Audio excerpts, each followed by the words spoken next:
welcome to In the Cool of the Day. I am your host and producer, Tia Young. Our special guest today rose from poverty to Chief Operations Officer in the White House under President George W. Bush. His resilience and persistence were instilled in him by his grandfather and his mother. Our guest was the oldest of 10 children and cared for his brothers and sisters while mom worked 2 jobs. His special God-given gift and perseverance carried him through hard times, through the Vietnam War, and through pivotal employment assignments until he retired in 2008. Till he retired in 2019 as Director of Campus Operations at Northern Virginia Community College in Springfield, Virginia. Our guest has written his inspirational life story because he wants us to be and do our best and to never give up on life.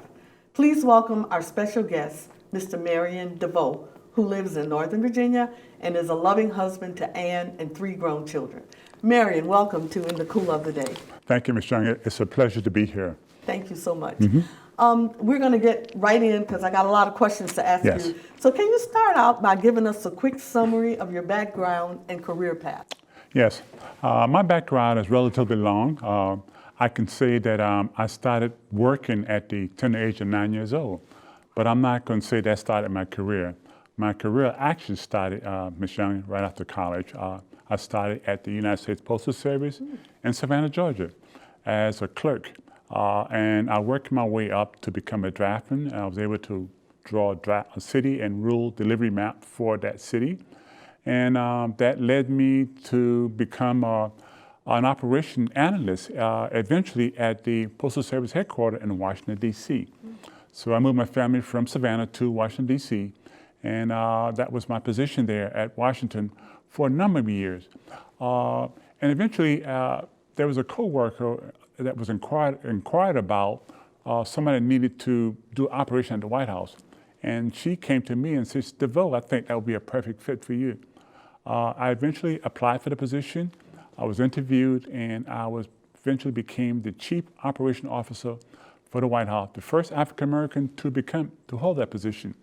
And that was under Mr. George W. Bush, President George W. Bush. So it was a real rewarding position, and I enjoyed it. And I took my wife and my kids and anybody who came to visit me on a tour of the White House. So that's a quick summary, Ms. Young, about my career. Wow, that's a lot. Yes. That's a long ways from 9 years old. What was your inspiration to write Never Give Up? Actually, what inspired me to write this book, shortly after I retired in 2019, after many years of working in the White House and Xerox as well, I decided I wanted to do something to leave as a memoir for my brothers and sisters and to inspire other people because of my journey. So in 2014, I was inducted to my high school athletic hall of fame, and I gave a speech.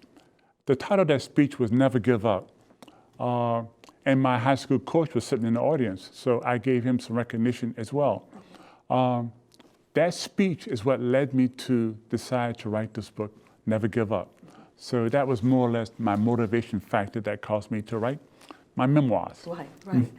Well, it's very captivating. Yes, thank you. I mean, I read it and tears just started streaming down my face because, and a lot of it is because some of the period that you talk about is the period that I came up in, is the 70s, 80s, late 60s. And so I remembered a lot of that, a lot of the things that you were talking about. So very inspiring. In your book, you mention happiness, and this is a quote, "Happiness and success don't happen overnight, that it is driven by your commitment to the power of a natural endowment." Can you elaborate a little bit on what you mean by such an endowment, about everyone having a gift? Yes, okay. And explain what you mean by this, because the gift that you had actually saved your life a number of times. Yes. I believe that we all are born with an endowment, a gift, a talent at birth. And it's up to each and every one of us to find out precisely just what our gifts are in life. It is then when you discover your gift that you're able to pursue life, happiness, and success. Early on, it took me many years to decide precisely just what my gift was. And then I realized that it encompassed my tenacity, my strength, my spiritual guidance that I received from my grandfather and my mother. So all these encompass my gift in life. So by using all of the strength that was instilled in me by my grandfather and my mother, it gave me that desire to go on through life and to be successful and to help other people. This gift and this inspiration saved my life in Vietnam. It helped me to even help others. So we all are born with this gift, and we just got to find out just what our gift is in life. Your mom and grandfather were pivotal points in your life. Can you talk just a little bit about both of them?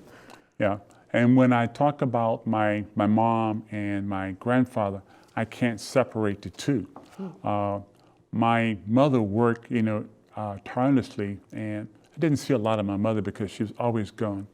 So I had my grandfather who nurtured and inspired me, who talked about, the foundations of life.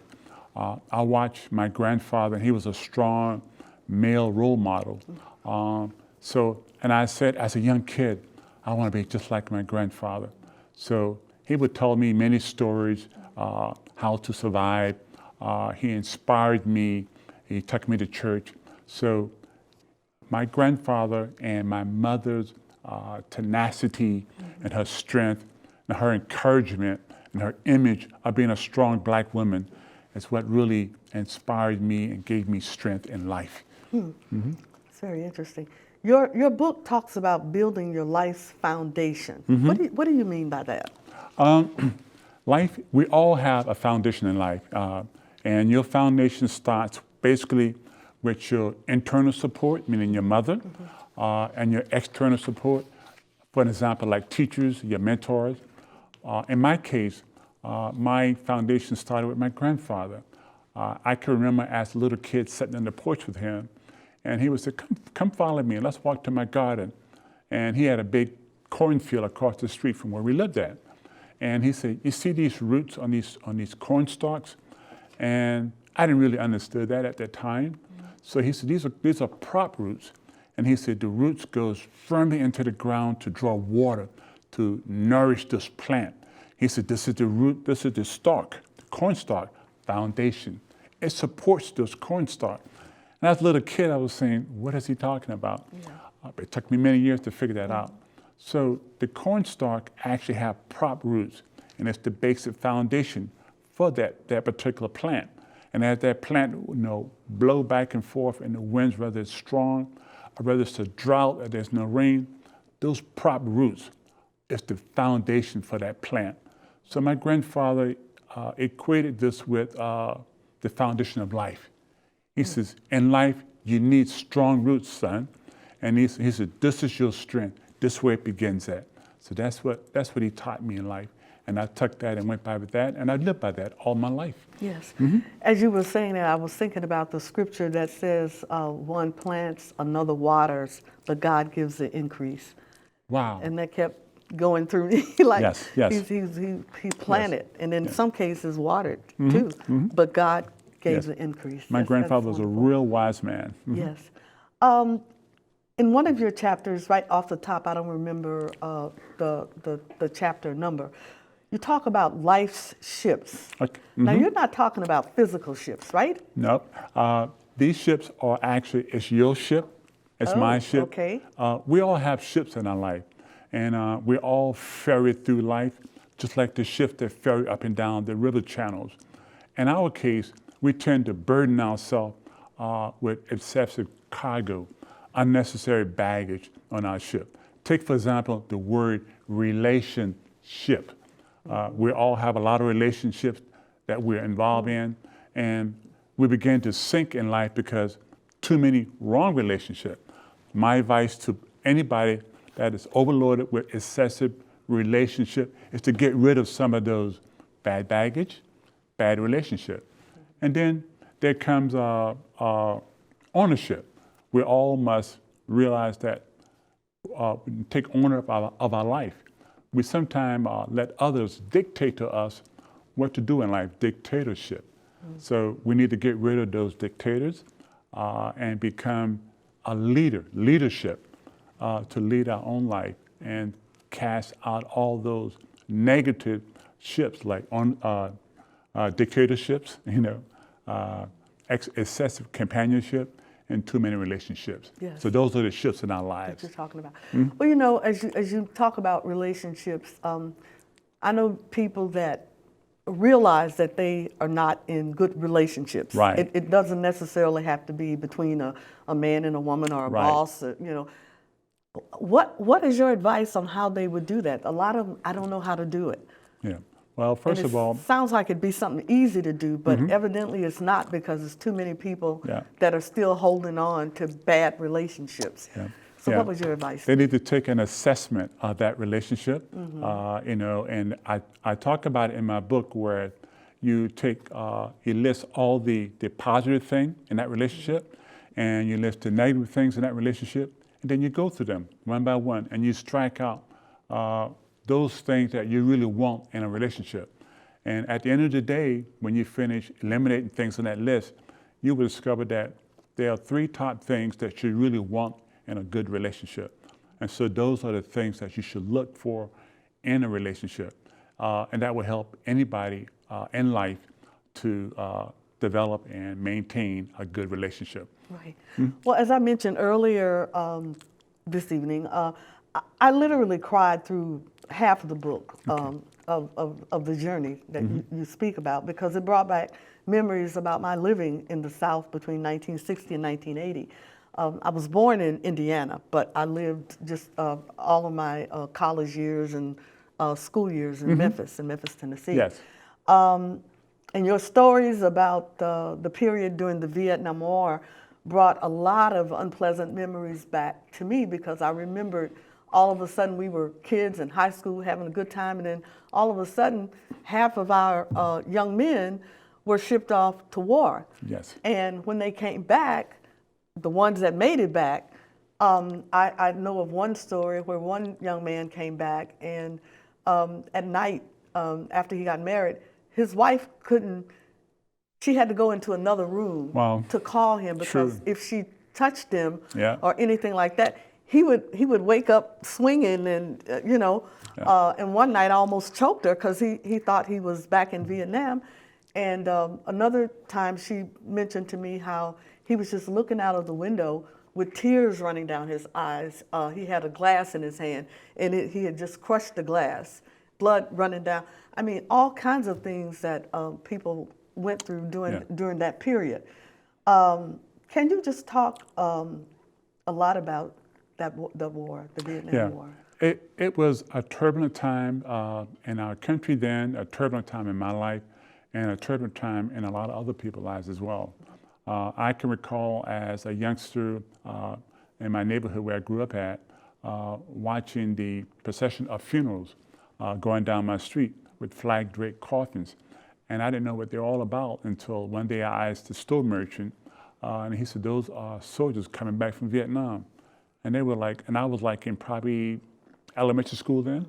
Then I eventually got to high school, and Vietnam became my greatest fear because I knew that I was coming of age, and there's a possibility that I can end up in the war myself. So I made sure that I did all the right things to avoid the war in terms of stayed on my basketball team and played basketball, and I signed a scholarship to play for Kansas State University. And only about 6 days after graduating from high school, I got a notice that, and it said that you've been called to serve in the United States military. And at the time, I talked to my coach, and he says, "Well, take this letter with you to the draft board, and when you go and report, and tell them that you already signed, you already have, commitment to a college." That did not help. So I ended up going straight to Fort Jackson, South Carolina, going to basic training, and fast forward, after basic training, went to advanced training, went to radar training, It gave me a 13-day pass to go home. I spent 13 days of tears home with my mother and my siblings. And I was destined for Vietnam, and I tried my best to keep them from not crying, but it was tough. So I lived, it was tough. Then when I got to Vietnam, the systemic problem, the racism that we saw in the South, followed me to Vietnam. When I got out of the Jeep to my unit, I walked over to my bunker. We lived in a bunker underground on top of the DMZ. The site chief was there at the door entrance. So when I got out of the Jeep and I reached out my hand to shake his hand and said, "I'm the radar operator," he looked at me, turned his back, and walked away. And this is your commanding officer? My site chief. Okay. And the next morning, that same site chief woke me up and says, "Get your bags and your gear, you're going to the rear." And I says, "I just got here." He says, "You're going to work on the trucks, our vehicle in the rear." And I said, "I'm a radar operator. I know nothing about mechanics. I don't even have a car. I don't have a driver's license." And so he said, "You disobey an order, Private? I'll put you in Long Binh Jail," which is the jail in Vietnam. So I said, "No, sir." So I got in the Jeep, went to the rear, and I spent 2 weeks in the rear. And on my last couple of days in the rear, the captain, the company commander, was doing an inspection because they lived a luxury life in the rear. They had, movie theaters. They had a place where they can eat at. They had hot showers. And so he was inspecting the sleeping area, and he came to the area where I was sleeping at. And I was reading comic books. So he was saying, "Private, what are you doing here in the rear?" I says, "I'm a radar operator, and they sent me here to work on a truck.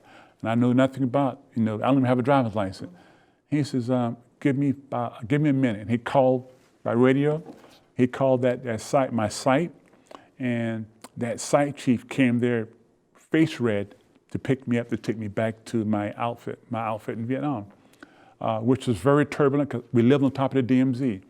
We were bombarded daily and nightly. We were overran at night. So it was trauma every day. So I lived through that for 12 months, and I thank God that I survived.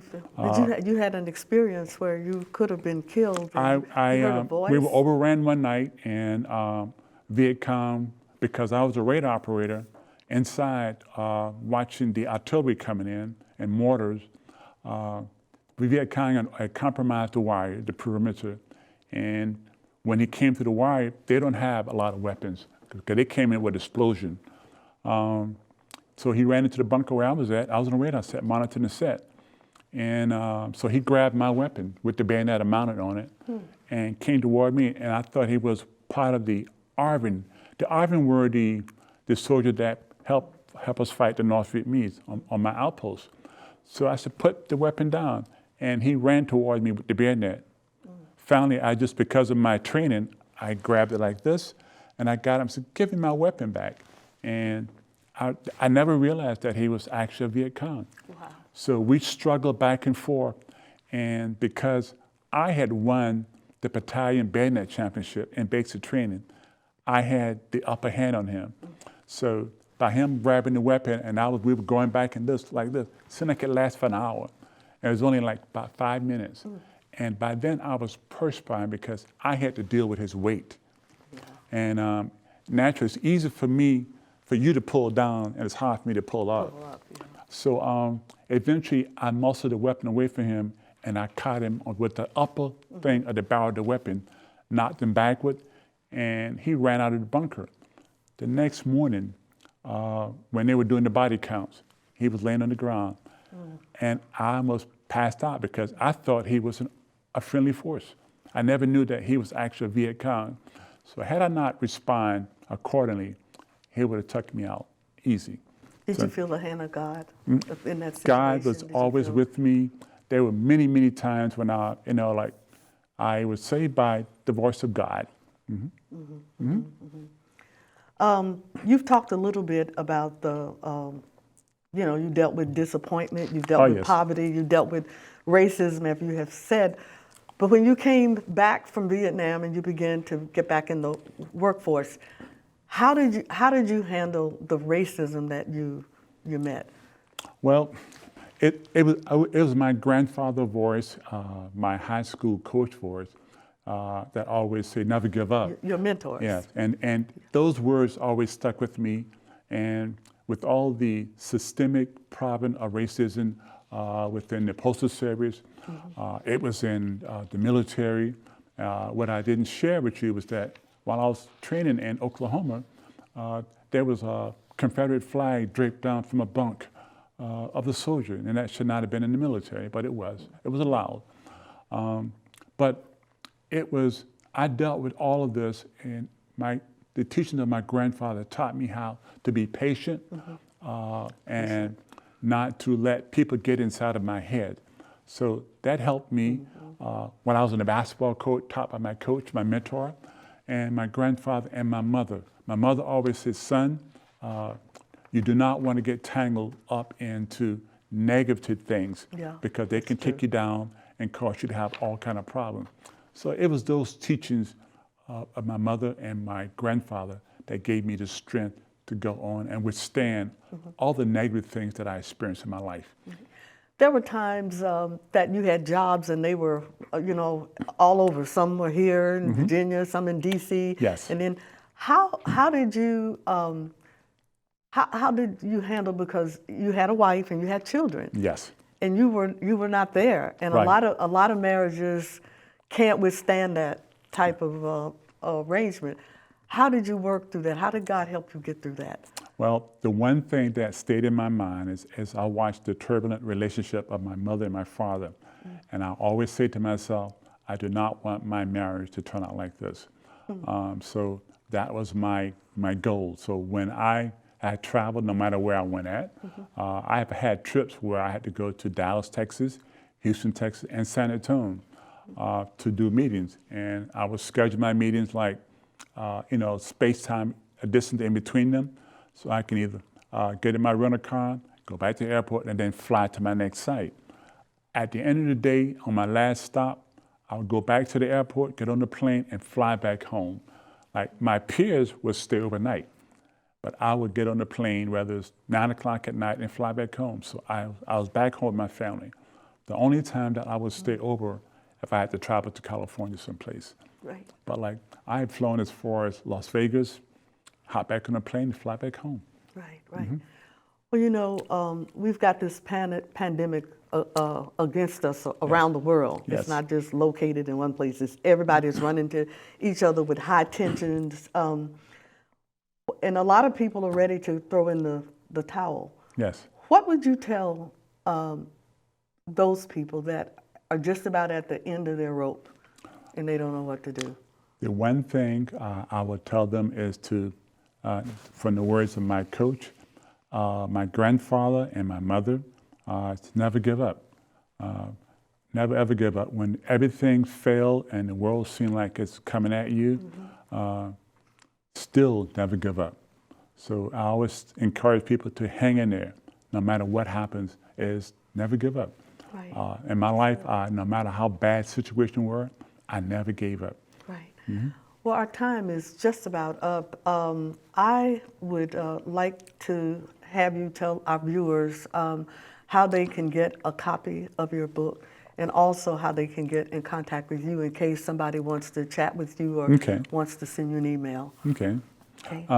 The books are out on Amazon. They're on Books A Million. They're at Barnes & Noble, and they're at 3,900 other bookstores in the country. So they're available out there for purchase through direct with a link to Amazon. And there is also a link to eBay as well.